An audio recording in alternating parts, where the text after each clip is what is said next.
Olá pessoal, eu sou a Maria Fernanda e hoje, juntamente com a Maria Eduarda Matos, irei dar uma aula para vocês sobre probabilidade. Bom pessoal, esse aqui é o nosso planejamento da aula. Nossa aula está dividida em 6 tópicos, sendo os 5 primeiros sobre conteúdo e o nosso 6º tópico sendo um exercício para fixação. Os 3 primeiros tópicos serão abordados por mim e os 3 últimos serão abordados pela Maria Eduarda Matos. Bom, o nosso primeiro tópico é sobre o princípio fundamental da contagem. Bom, o princípio fundamental da contagem, ele pode ser encontrado pela sigla PFC e ele é expressado da seguinte forma. Suponhamos que uma sequência seja formada por k elementos, sendo k infinitos elementos, podendo ser A1, A2, A3 até a K, sendo A1 escolhido de N uma maneiras distintas, ou seja, o N será as maneiras que pode ser escolhido infinitas vezes.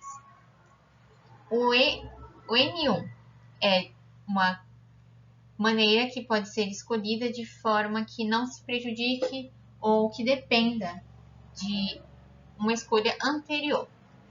Já no A2 e no N2, as escolhas devem ser feitas de maneiras diferentes, porém elas dependem do que aconteceu antes, e isto vai acontecer até o infinito. Ou seja, depois do que é escolhido pela primeira vez, toda e qualquer escolha, por mais que seja diferente, ela dependerá do que aconteceu anteriormente. Isso acontecendo até o AK e o NK. Então, o número de possibilidades para construir a sequência de A1 até AK é a multiplicação dos N's, ou seja, multiplicaremos o N1, o N2 e o N3 até o N infinito. O nosso segundo tópico será sobre o fatorial de um número natural. Bom, pessoal, agora falaremos sobre o fatorial de um número natural. Ele possui uma estrutura muito simples. Ele vai ter um valor natural acompanhado de um ponto de exclamação. Nós utilizamos a forma universal, que é representada pelo N e o sinal de exclamação, porque desta forma a gente consegue montar uma fórmula que admita qualquer valor, que é esta que está no slide para vocês poderem ver.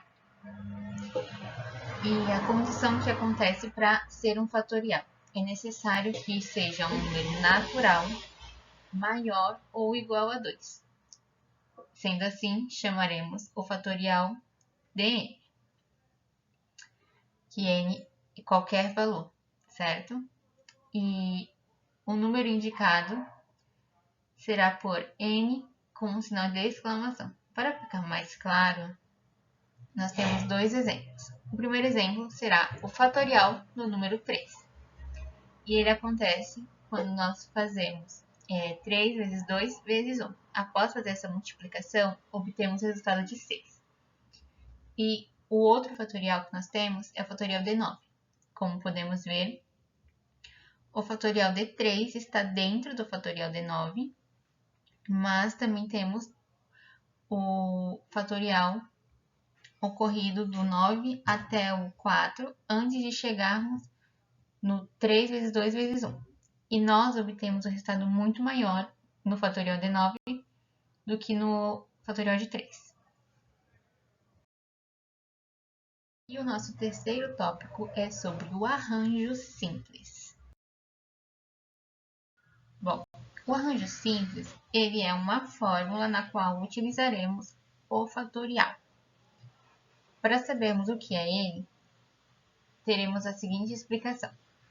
Dado um conjunto com n elementos, lembrando que n admite qualquer valor, e sendo P um número inteiro e positivo.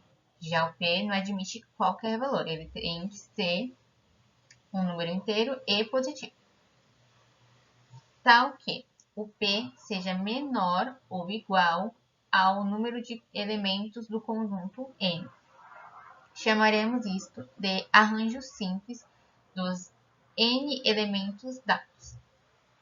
Agrupados P a P, qualquer sequência de P elementos distintos formada com os elementos do conjunto. Bom, dessa explicação, nós obtemos a seguinte notação, de que o arranjo simples dos elementos do conjunto N por P, teremos o fatorial do número do conjunto de elementos N, dividido pelo valor de elementos de N, subtraído do valor de P. É necessário que o valor seja positivo, porque se ele for negativo, não vai ocorrer a subtração na hora de calcular, o que vai resultar em algo errado, certo? Por isso é necessário que o valor do P seja inteiro e positivo. Agora eu vou dar continuidade falando sobre combinação simples. Combinação simples. Dado um conjunto qualquer de n elementos e sendo P um número inteiro e positivo, tal que P seja menor ou igual a n, chama-se combinação simples dos n elementos dados, agrupados P a P. Bom, combinação simples é justamente essa ideia mesmo da formação de agrupamentos, né? Essa é a ideia de combinação, onde a natureza dos elementos importam, a ordem nem tanto. A ordem dos elementos não é tão importante nessa situação. Já a natureza dos elementos é extremamente importante. Por exemplo, o que é a combinação simples? Eu vou dar um exemplo bem simples para vocês realmente conseguirem entender de uma forma mais fácil. No caso, existem 6 pessoas e eu quero formar grupo de 3. O que seriam os meus elementos? Seriam a quantidade de pessoas. As 6 pessoas seriam o meu elemento. Ou seja, N seria N, né? N é justamente isso, na definição está falando justamente isso, que N são os elementos. Ou seja, N nesse caso seriam as 6 pessoas. E o 3? A quantidade de grupos, de agrupamentos que eu quero formar com essas 6 pessoas seria a nossa letra P. Por quê? Porque P, justamente na definição, P é justamente isso, é a quantidade de combinações que a gente consegue formar a partir de determinada quantidade de elementos. E para isso existe uma fórmula, e segue a fórmula de combinação simples, que é CNP igual a N fatorial dividido por P fatorial vezes N menos P, isso entre parênteses, fatorial. Essa é a fórmula que a gente usa para achar justamente o resultado da nossa combinação simples, onde N vai representar o número de elementos e P vai representar justamente a quantidade de combinações. Nesse caso desse exemplo que eu falei para vocês, a gente iria substituir na fórmula o 6, a gente colocaria no lugar do N, e o 3 a gente colocaria no lugar do P, entendeu? E aí é só resolver os procedimentos de fatorial que a gente já aprendeu em outras aulas.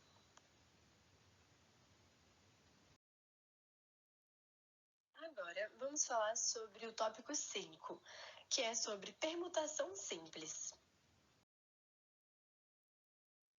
Permutação simples. Quando um agrupamento é composto por m elementos, disposto em m posições, dizemos que há uma permutação de n elementos. Ou seja, n, né, como está na própria definição, é os elementos, são a quantidade de elementos. E a permutação é justamente essa ideia da ordem, né, da ordem desses elementos. Quantas formas a gente consegue fazer, quantas ordens, né, na verdade, a gente consegue formar através dos elementos, entendeu? Por exemplo, eu tenho 3 elementos, A, B e C. Quantas ordens eu consigo formar com esses elementos A, B e C? vamos lá, a gente tem A, B e C, tem B, A, C, C, B, A, entendeu? Diversas ordens. Mas no caso da permutação, tem um jeito bem mais simples de você resolver, que é uma fórmula também da permutação, que é P igual a N fatorial. Ou seja, o resultado da permutação sempre vai ser a quantidade de elementos na forma fatorial. Nesse caso, seria 3 fatorial, que seria 6, entendeu? Agora, vamos fazer um exercício para fixar essas ideias que a gente acabou de discutir. Vamos lá. O cachorro de Zequinha possui X anos. Sabendo que X é igual a 5 fatorial menos 4 fatorial, tudo isso dividido por 3 fatorial e dividido por 2, qual a idade do cachorro? Bom, a gente sabe que a idade do cachorro está representado pela letra X e o próprio enunciado, né, nos dá uma fórmula, né, de como achar esse resultado. Você achando o valor de X, que é no caso você resolvendo essa expressão, você acha a idade do cachorro. E para resolver esse exercício, é só usar os princípios básicos de fatorial. Bom, agora é só resolver a expressão. No caso do 5 fatorial, 4 fatorial e o 3 fatorial, a gente vai, né, decompor esse número para a gente chegar no resultado disso. Então, vamos lá. 5 vezes 4 vezes 3 vezes 2 vezes 1 menos 4 vezes 3 vezes 2 vezes 1 dividido por 3 vezes 2 vezes 1. E também tem ali dividido por 2, né, a expressão. Aí fica x igual a 120 menos 24 sobre 6 dividido por 2. Aí, resolvendo esse 120 menos 24, fica 96 dividido por 6, que isso vai ser dividido por 2. 96 por 6 é igual a 16. Aí, 16 dividido por 2 vai ser x igual a 8. E essa é a idade do cachorro. Muito obrigada, gente. Espero muito que tenham gostado. Desejamos um ótimo estudo.